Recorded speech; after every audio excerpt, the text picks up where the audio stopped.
Hello, scholars. This is the professor speaking, and I welcome you to Hi, That's Scary, a podcast that utilizes cannabis to analyze horror cinema. The title of today's lecture is Musicals, the Unsung Heroes of Horror, Part 2. Today we will be continuing our discussion on Little Shop of Horrors. If you have not listened to Musicals, the Unsung Heroes of Horrors, Part 1, please pause and do so before you continue. Last lecture, we finished on Seymour agreeing to kill Oren to feed Audrey too. It's the next day, and we're back at Oren's dental practice. There's one patient in the lobby that's excited and giddy. Arthur, played by Bill Murray. Yes, that Bill Murray. Screams can be heard from one of the exam rooms.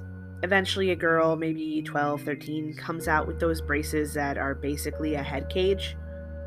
He starts asking her questions about her appointment, and all she can really do is give these garbled screech whines. Arthur's just like, oh yeah, they have to do that, blah, blah, blah. It's just Tuesday.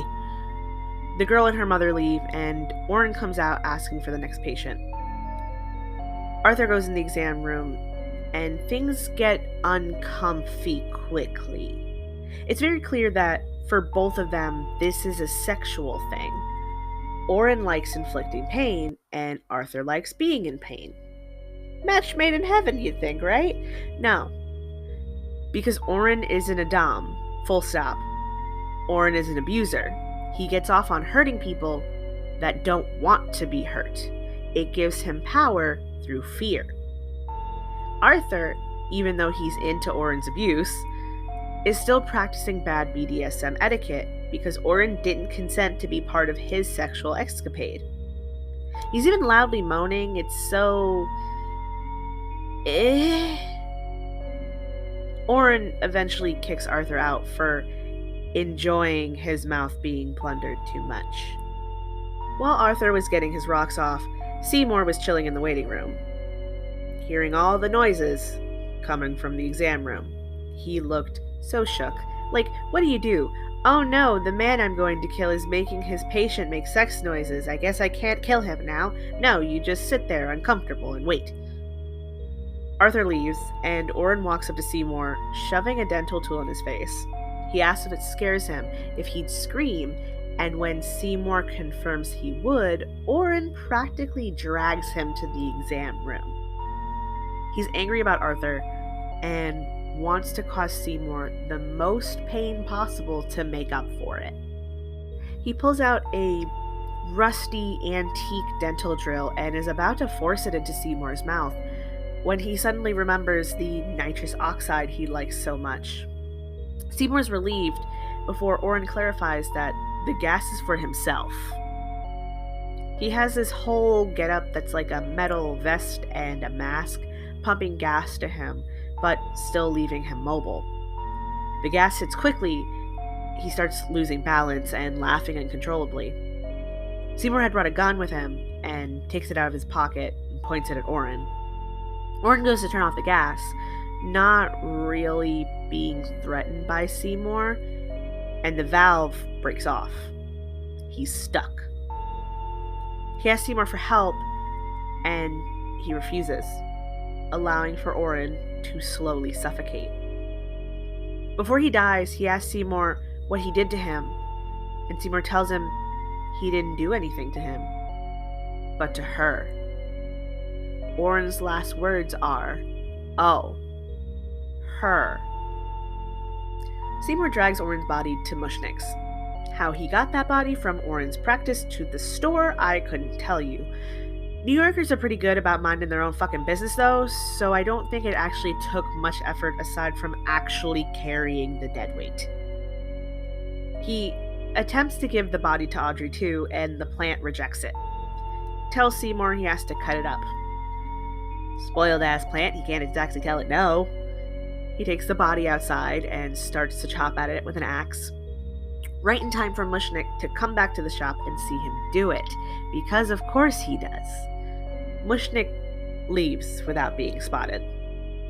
Seymour then takes the Oren body bits and feeds them to the plant.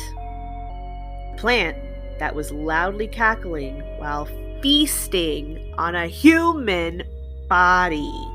It's horrifying. Put all of these songs into a different key or switch up the theme to a slower one, and this would be terrifying. Utterly terrifying. The look and sound of films greatly impact how someone absorbs a story. That's just math. This story in particular is just one very near and dear to me, and I feel that the horror genre would benefit from a quote-unquote dark version of Little Shop. I'm tired of the dark filter movie thing that's running the industry right now too. But this film might actually be the one to try it out with. It would be so much scarier with some different lighting and angle choices.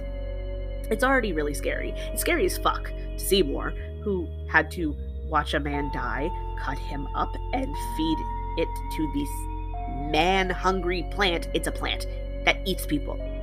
Needless to say, it is completely understandable that Seymour did not sleep that night. He stayed up, shaking in a chair, only snapping out of it when he hears the cops outside speaking to Audrey. He very quickly gets stressed and runs up the stairs out the door.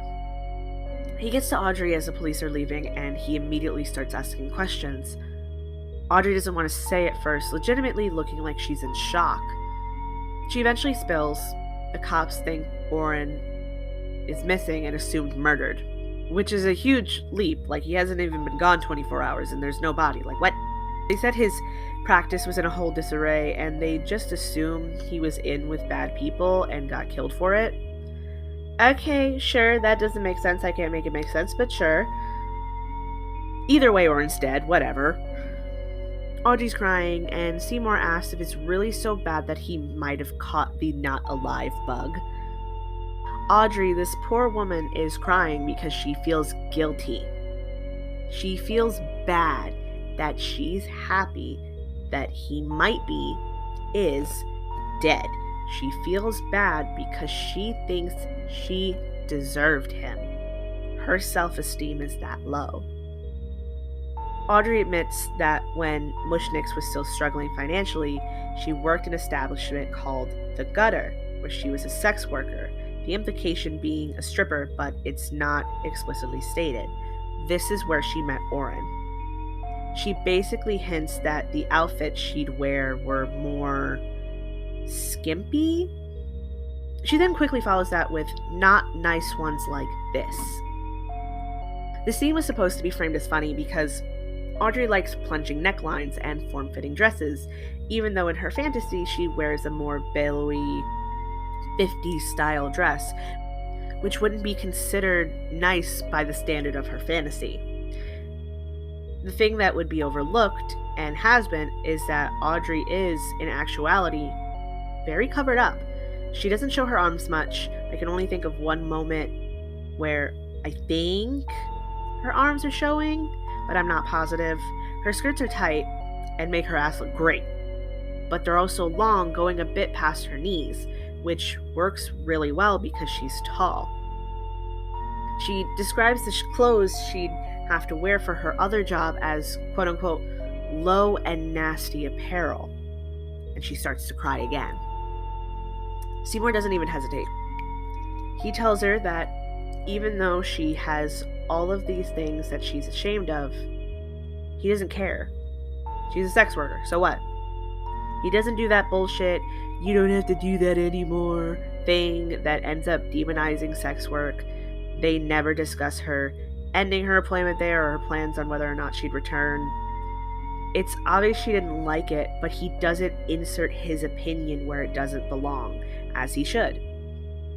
He tells her that he sees her as a person, her own person, not an object. He tells her he respects her, specifically using that wording, respect. Audrey, who has been treated like fucking shit over and over for pretty much her entire life, has never felt respected. To hear not just a man, but a man that she already is so in love with, treating her like a human being and making sure she knows it. He knows she hates herself, and that's okay because he loves her for her. He knows that she's the nicest person he's ever met, that she has worth and value, and even if she doesn't see it herself, he does. I am emotional. This is how we get to the song of this musical. The top tier, gets me in my heart every time song. This duet, scholars, the shit. Rick Moranis and Ellen Greene killed it. It's just the two of them. They're in an alley. They're serenading each other. They were in love here, and they both finally fucking know it. The lyrics are particularly important. We start with some potentially eye-rolly bit about taking off her makeup, but to be fair, homegirl was crying, and in not movie land, she would have looked like a raccoon. But past that, the next lines and the meaning behind them are so important. Seymour says that he is there to provide sweet understanding. Seymour's your friend. This is a love song. Notice how he doesn't say that. He says he's there for her as a person. He's her friend.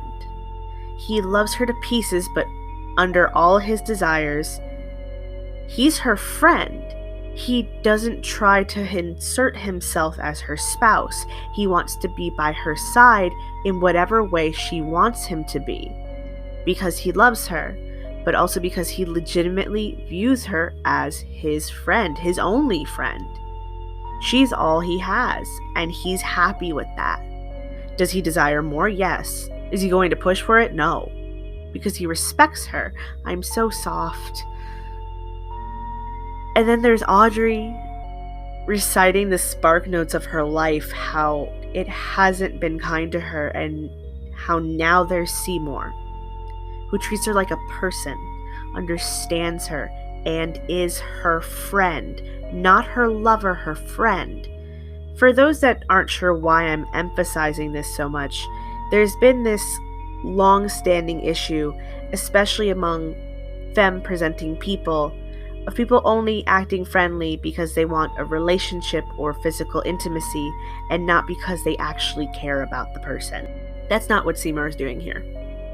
He's her friend, and he's happy, and he loves the fuck out of her. It's hard for Audrey to accept that love, and she tells him so. She's scared to have something this good when she thinks that she herself is something bad. The chorus is there backing her up in these silver dresses with black sashes around the waist. They're not shown for very long because they're not meant to be the focus. They're in the background, a flashy reminder of previous events, but not so glaring that it's a distraction. The big note is coming. They're both singing their goddamn hearts out. Seymour reassures her, and Audrey accepting, and they were in love here. And unlike the other verses, unlike before when we were making sure to establish that Seymour respects the fuck out of her, they end with not with calling Seymour her friend. No, he is still her friend, but you know what else he is, scholars? He's her man. Her man. They're holding each other's arms. Seymour's against the wall. Audrey's taller than him, so after being made to feel small, this whole movie, it's like a visual manifestation for the confidence she's gaining. She was mad confident. You know how I know? Because these duets always end with the same thing, right? A kiss. Buckle your seatbelts, kids, because Audrey initiated the kiss. Seymour didn't move until she did. He wasn't going to ask for shit and left it all up to her. Fuck, I love them. They were in love here, and now they both finally know it. They are endgame, and they know it. Seymour walks her home, drops her off. No goodbye kiss. Just these utterly loving looks. Seymour's on cloud 9. He walks back across the street, Audrey 2 opening the door for him. He goes downstairs. Mushnick is there waiting for him. He confronts Seymour about Oren, and we've just slid into the next song. Supper Time is sung by Audrey 2 upstairs while the two men hash it out downstairs. Mushnick has a gun and points it at Seymour, intending to take him to the police. Meanwhile, Audrey 2 is crooning on, promising Seymour the world if he feeds Mushnick to the plant. Mushnick, at the last moment, starts proposing to Seymour that he take over the care of the plant, and Seymour can skip town. The chorus is there in these purple, sparkling dresses, purple being the color of royalty and the sparkling like that of jewels and riches. Seymour starts to walk him over to the plant, giving vague instructions for its care. He goes on to say, "Whatever you do, don't ... trailing off and not finishing the statements. Mushnick leans over the open plant, and it promptly snaps shut on him before swallowing him whole, which just shows that Seymour really didn't need to cut up Oren. The plant's just a bitch. Seymour is horrified as he watches his employer get eaten. Another song comes right up, and this one was unfortunately cut short, the full version being available on YouTube. Meek Shall Inherit starts with Seymour getting flooded with offers and contracts. The chorus shows up posing as office workers typing in time to the beat. Now, like I said, this song was cut short, and I find it takes away from Seymour's character. This is not to say that they shouldn't have cut the scene, because the scene itself doesn't entirely fit with the rest of the film. After the chorus sings about how the Bible says the meek shall inherit the earth, instead of jumping right to Seymour signing contracts, he has a whole dream sequence, nightmare really, that causes him to second guess his decisions. He realizes that if he signs, that he has to keep killing, that he has to be okay with taking lives. He even gets up and is about to chop the plant up with an axe. He stops though when he remembers Audrey. He thinks so low of himself that he allows his fear of Audrey leaving him once he was no longer successful to keep him from doing the right thing. This is the real beginning of the end, and it's a shame that it got cut out. Seymour's struggle really adds some dimension that's missed without it. Seymour signs contracts. He comes upstairs one day, a day that he and the plant are being filmed for TV, and sees just how massive the plant has become. It reaches the ceiling. It's gigantic and terrifying. Maybe I'm alone on this, but I don't want to be anywhere near a plant that big that looks like that. No thank you. Seymour is still in shock, but going to attempt to power through the segment when Audrey 2 collapses. The TV people that are there, a host or executive of some kind, ask him what's wrong, and he tells them that the plant needs to be fed, but refuses to feed it. Seymour then drives everyone out of the store, except Audrey.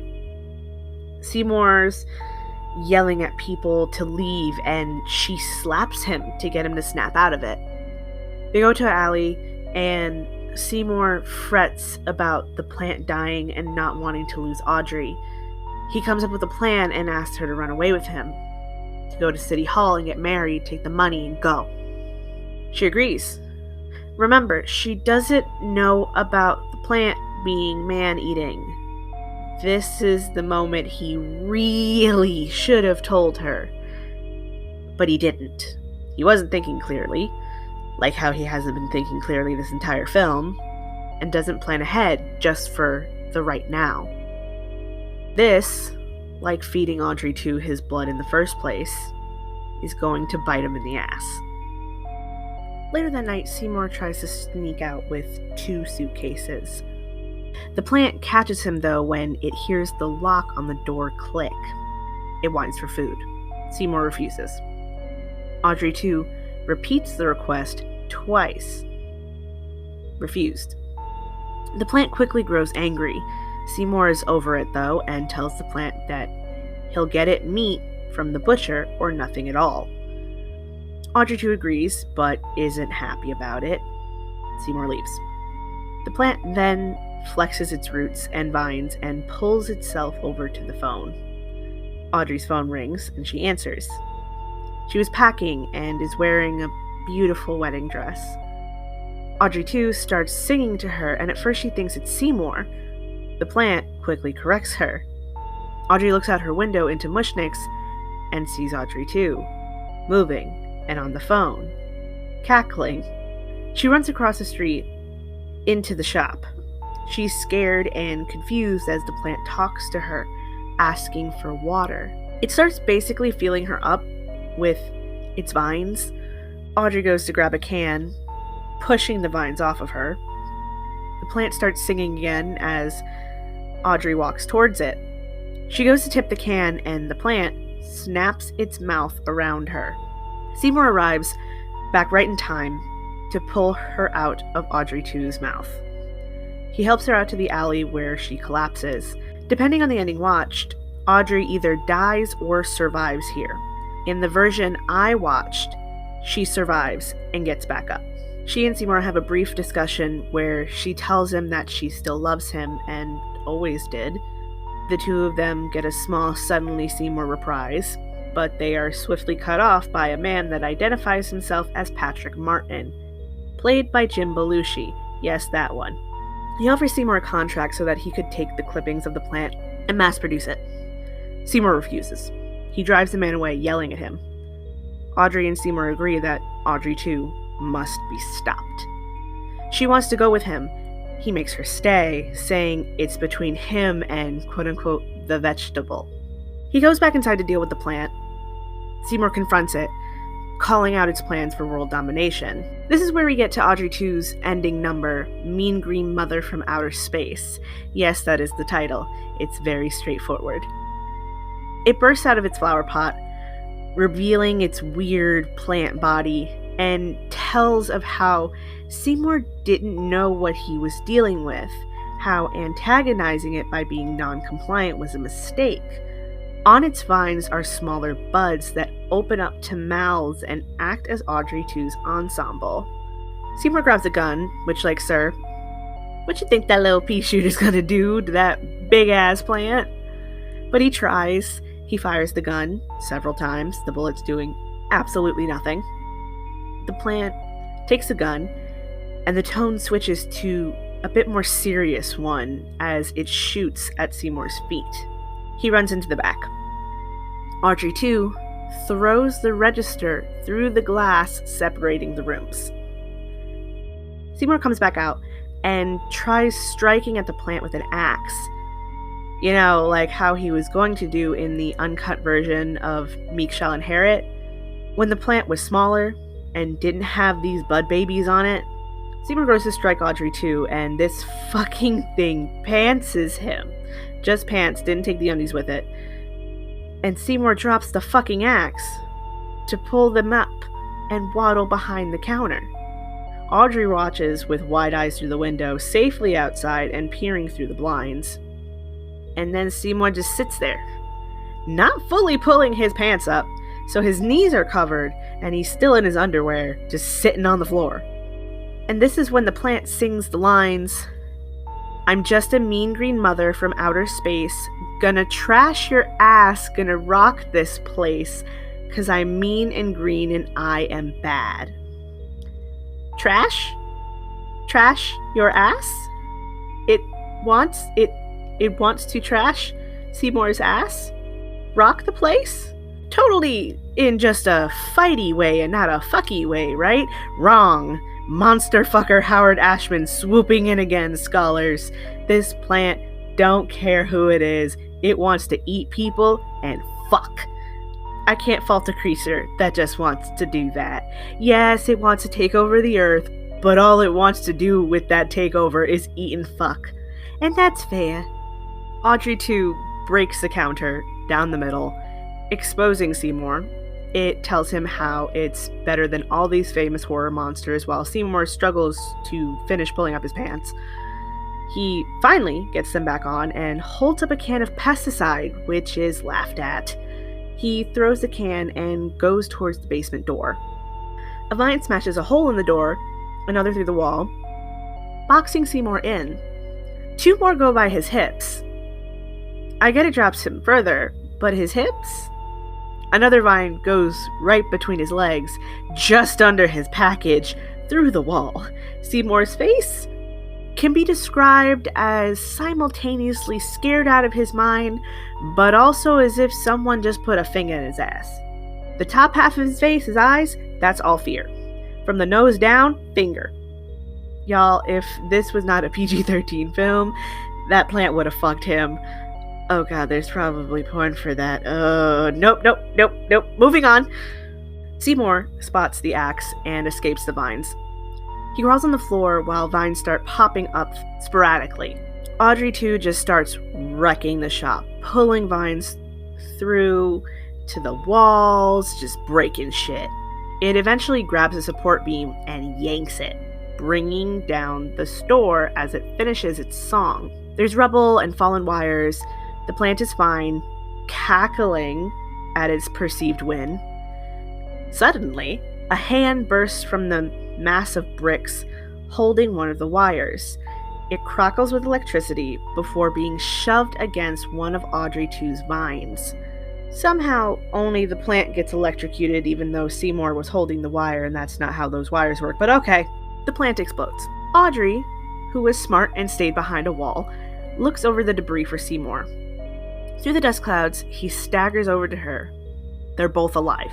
They walk forward, and we transition from them being dirty and scraped up in the alley to them walking up to their new house. A matchbox of their own, like in Audrey's dream. She starts running to the door, Seymour follows, and they hold each other's hands. It's so cute. Seymour opens the door, lets Audrey in first, doesn't try that whole carry over the threshold shit, just lets her lead him into the rest of his life. The chorus is back, holding flowers in pink short-sleeve dresses, another piece of the American dream, their simple outfits, looking as though they stepped out of a catalog. The camera pans down to the flower bed. Sitting among the other plants is a small baby Audrey 2. It smiles, and the screen goes black. It's time for some conclusion, scholars, and here's mine. Of the people we see die, I feel bad for neither of them. Oren was an abusive piece of shit and deserved everything he got. Mushnick, while yes, he took Seymour in, treated him like garbage. He was going to turn Seymour in for killing Oren, who was an abusive piece of shit. Mushnick wants to send Seymour to jail for killing a man that definitely would have ended up killing Audrey, and then decides to blackmail Seymour instead, wanting to take Audrey 2 as his own and make Seymour skip town. Like an asshole. So the two of them got eaten. Oh well. Audrey. Lovely Audrey. She's so wonderful. She's so nice. She keeps getting in with these bad boyfriends, and it's clear they take advantage of how nice she is. She has low self-esteem, but as the film goes on, she gets bolder. After Oren dies, Audrey really lets herself have what she wants. She wants love. Yes, she wants things. Everyone wants things, but she wanted love. Unconditional love. She found that in Seymour. Seymour, who also thinks lowly of himself, who doesn't always look before he leaps. Losing the extended sequence of Michelle and Harriet cuts down on his inner struggles. He doesn't want to kill people, and as far as we know, he doesn't after Mushnick. But he also doesn't want to lose Audrey, so he reaps the benefits of the contract and puts off feeding the plant for as long as possible before the confrontation. He should have just killed it. He was an asshole for not killing it from the jump. But people will do dangerous and reckless things to get out of poverty. Audrey 2 is a souped-up equivalent of a meth lab when you think about it. Audrey 2, a wonderful antagonist, was and always is great. Every single one of its songs, bangers. The personality of the plant itself, it's a sassy, smooth talker, like the best used car salesman ever, and dripping with underlying sexual tones. If Seymour was a woman and this film was R-rated, there would be monster fucking, but Seymour's a man, so instead of monster fucking, there's just the implied threat of it. Cowards. The little buds even wag their tongues at him. But yeah, he and, well, everyone, but specifically him, totally gets out of this unfucked. I'm thankful it didn't attack Audrey, and I'm not saying I wanted Seymour to get fucked by this plant. But double standards in the horror genre are utterly annoying. Audrey, too, dies before getting some ass, when that's clearly what it's been wanting aside from blood this whole time. That's just rude. But with the theatrical ending, it's alive in the garden. It still has the potential. The theatrical ending is actually the sadder ending. Let me explain. The original ending from the stage musical that was filmed and put before test audiences is a very different one than that was released. In the original ending, Audrey dies. Seymour feeds her to the plant and runs out to climb to the top of an apartment building. When he's stopped by the guy to put Audrey 2s in every home, he goes back to take care of the plant. Mean Green Mother is all the same except for after the building falls. Instead of Seymour grabbing the wire, the plant picks Seymour up and eats him. The rest of the film is a song, Don't Feed the Plants. The chorus and the background beg people not to feed these plants. Even though they're going to offer the world, don't do it. Audrey 2s take over the cities, and presumably the world. This ending did not do well with test audiences. They hated the sad ending, so the ending I described earlier, that was made after. Once I learned of the different ending, I was a bit salty, mad that the test audiences made them change it. I didn't dislike the ending we got, but it always felt very rushed. The alternate ending eventually made it onto a director's cut. So how is the theatrical ending sadder than the two of them getting eaten and the world getting taken over by plants? Because the plant is still there in their flower bed. Audrey and Seymour get to be lulled into a sense of false security only to get eaten anyway because Audrey 2 isn't gone. The original ending will still happen. It'll just take longer. Isn't that so fucked? Musicals provide a unique insight to the horror genre. The songs can really help propel the story in a way that doesn't feel too expositional. The viewer is able to better grasp what's going on in particular character's head, how they're feeling, how they are perceiving the situation, all through song. The chorus in particular are very helpful with this aspect. They drop in as needed to follow the story where it goes and just lightly dipping their fingers in every now and again to interact with the characters, pushing the plot forward. Every single one of their outfits tells a story that supports what they are singing or doing. Street clothes to help them blend in, fancy dresses to convey a vast array of emotions and parallels. These wouldn't be there if this wasn't a musical. The thing is that with this being so bright and colorful, with songs that are primarily upbeat doo-wop, rock, and jazz, with a dash of melancholy, the horror element gets a bit dimmed. That's not a problem. It just makes it so they aren't generally talked about as much in relation to the genre, which is why I call musicals the unsung heroes of horror. Horror musicals, the few there are fun and bloody and scary, and the genre is so much better having them in it. That's where we're going to end it today, scholars. Before we finish up, I just wanted to give a quick reminder. Starting next lecture, we will be including sponsorships. Tune in next week where we will be discussing Humanoids from the Deep, a 1980 film directed by one of the few women directors in the genre at the time. Until then, stay scary.